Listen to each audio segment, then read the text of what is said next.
Po rastet e aksidenteve me fatalitet, cilat janë shkaqet dhe mekanizmat parandalues, flasim në minutat në vazhdim bashkë me Nol Dedaj, eksperti i komunikacionit. Zoti Dedaj, përshëndetje dhe faleminderit për kohën. Përshëndetje, faleminderit për ju. Dhe zoti Dedaj, pra dhe sipas njoftimit nga raporti Policisë Kosovës, u pamu njoftuam që ka ndodhur 2 vet aksidente, njërin në Komorane, tjetrin në Suharek. Megjithatë ka pasur edhe dje një aksident me fatalitet në Istok, sa shqetësuese vazhdojnë të jenë këto raste. Sigurisht se një vetëm njerë se punë shqetësuar, edhe keqardhje dhe për këto aksidente që janë të ndodhur. Ajo që është edhe ma keq është se nuk do të jenë edhe aksidente të fundit. Për shkak se vit pas viti neve o të ndodhë që gjatë stinës verore, që shuar Korriko dhe Gushti, kemi aksidente me fatalitete ma shumë, edhe për fat keq, edhe si vjeta është trajnë dhe njëjtë, që kemi ma shumë se vitin e kaluar aksidente, edhe me fatalitet, po edhe nga numri i aksidenteve me të linë edhe me lëndim me trupor. Pra, o të na dhonë edhe një shenjë që institucionet tona fare nuk janë të marrë me sigurinë e komunikacionit trupor. Dhe çka po ndikon zoti Dedaj në këtë rritje të numrit të aksidenteve, pra nëse krahasot me periudhat paraprake? Shqeni, çdo herë ne kemi i korrafazë të mjetë më shumë. Është edhe që kilometrazhi rrugës nuk ndryshon, e njëjta. E kemi zakon tash në komet edhe shprehi se edhe gjatë bashkë në 3 muajve na me bë punime në rrugë, pastaj shtimja e dasmave pa rëndzeve të ndryshme, e shet që qarkullimet e automjetin të jenë shumë aktive në krahasim me muaj tjetër, edhe këto shohim që lëvizja automjetit që ndodhen shumë aktive në krahasim me tjetër muaj, sigurisht që edhe mundësia probabilitetit është që të ndodhen edhe më shumë aksidente. Po, nëse flasim tash që shkaktarët sot janë që ndodhen këto aksidente më shumë, e shohim që faktori njeri prim me elementet e tyre, sidomos prim në këtë kohë është aktive, shumë aktive është shpejtësia e lëvizjes si elementi faktorit njeri, edhe ajo është aktive si elementi faktorit njeri në 95% të rasteve që është aktive si shkaktare aksidenteve. Dhe zoti Dedaj e përmendët edhe më herët se institucionet nuk është se kanë punuar mjaftueshëm në këtë drejtim, sipas jush cilat janë mekanizmat kryesor në farforme për t'i parandaluar ose për t'i zvogëluar këto raste të aksidenteve? Duke filluar prej ligjit ose infrastrukturës ligjore që duhet të rikthehet ligji i sigurisë që e ka humbur kuptimin e tij në 2016, praktikisht 10 vite. Pastaj është krijimi i strategjisë që duhet më konë kodër të infrastrukturës ligjore të sigurisë rrugore.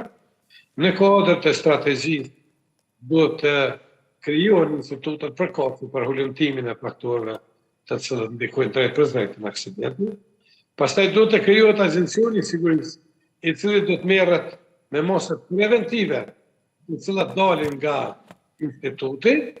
Edhe kjo është ajo me ty metodë dhe forma më mira të cilën ne mujmë me arrit në një 10 vjeçare, një strategji 10 vjeçare që në qoftë se na e shohim kjo strategji edhe për cilën nga afër, atë duhet që brenda 10 vite duhet që të zbresim nga 50 nga 100 aksidente që ndodhen 100% në 50% të aksidenteve që janë.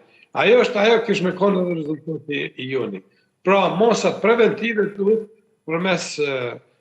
përmes agencionit të sigurisë, i cili duhet patjetër që përmes personelit adekuat për me kriju rrethonat edhe me marrë mosat preventive në bazë të rekomandimeve të ulëmtimeve. Dhe zoti Dedaj, a vlerësoni se duhet të rritet edhe niveli i gjobave në anën tjetër, a vlerësoni se duhet të ketë edhe më shumë patrullime të policisë në terren? Pikërisht se dhe kam llogarit, për çdo ditë Kosovë shkojnë prej 2000 deri në 3000 gjoba që shkojnë. Edhe unë kam llogaritë se brenda një viti janë 900.000 votë, 900.000 gjoba. Në Kosovë kem rreth 600.000 shofer, që do të thotë secili shofer ka marrë një gjobë. E ka marrë një gjobë në vetë, edhe 50% të shoferëve kanë marrë ka 2 gjoba, për të kundërvojtës mosim, edhe në qoftë se në shohëmi tash, atëherë viti kalendarik, në qoftë se çdo gjoba e dhon vitin e kaluar, se vjeta kondosh më konë sigurima shumë ma modhe krahasim me vitin e kaluar. Po jo, na kemi edhe më të vështirësuar. Ne kemi numrin e aksidente me fatalitet dhe me aksidente edhe më të madh. Dhe kjo neve na tregon se gjoba nuk na bjen sigurinë e komunikacionit rrugor, por na bin hulumtimet e elementeve të faktorëve të cilët ndikojnë të. Mos harroni, ne kemi pikat e zeza pa të hulumtuar. Ne kemi vrasësinë e rrugës pa hulumtuar. Ne kemi përhijet elastike të pa etnikume. Kemi paraqitjen e gropave goditëse. Kemi paraqitjen rrugë të makro dhe mikrodeformime dhe rrugore. Kemi drejtues të automjeteve që shkaktojnë aksidente dhe i kanë pikë 12-13 pikë, që unë e kemi njëhuri. Nuk e kam marrë kur patër shoferi. Kemi shoferat që janë dënuar antiligjore, një antikushtetuese, deri në 37-ën e 36-ën, që është antikushtetuese. Shoferëve të tillë nuk i merret patër shoferi në 15 vjet, po dërgohet mas 9 pikëve për 2 vjet dërgohet në patër shofer. Pastaj kemi problemin tjetër në dokumentin. Nëse të kem testimin e kandidatëve me 1 pikë, që në përdim konsiderohet se është për persona me aftësi të kufizuar. Pastaj kemi që e kemi në rrugë, kemi edhe drejtues në ri që e kanë vendosur. Gjitha këto raste të aksidenteve kaq shpesh të cilat po përfundojnë me fatalitetat duhet të jenë një alarm për institucionet e vendit. Që alarm është që 20 vite prej mas luftës e kësajte. Alarmi na kemi dhez mëte, po thjesht nuk ka hulumtime, na nuk e, në qoftë se ne i përmendëm gjartë vdekën sot, ta shohmi brenda një kohë shumë shkurt, atë kush se thotë këta kanë pas çka aksident, çka faktorë kanë shkaktuar shtat, çka faktorë sta, jo, se nuk bën hulumtime. Kjo është ajo problemi jon. Nuk është problemi jon se o të ndodh, por na s'kem mosa preventive për parandalimin e faktorëve. As të faktori njeri, as të faktori automjet, as të faktori e rrugë. Pra, thjesht bëmi pjesë e statistikave të aksidenteve. Nuk kemi absolutikisht as një studim. Dhe faktu në pjo thamë prapë edhe për televizionin e juj, që na sigurinë e komunikacionit të kemi në mësdore, drejtuesi e automjetit, na e shoferët më të mirë në botë, këtë mos parasysh se çfarë dëshire kemë.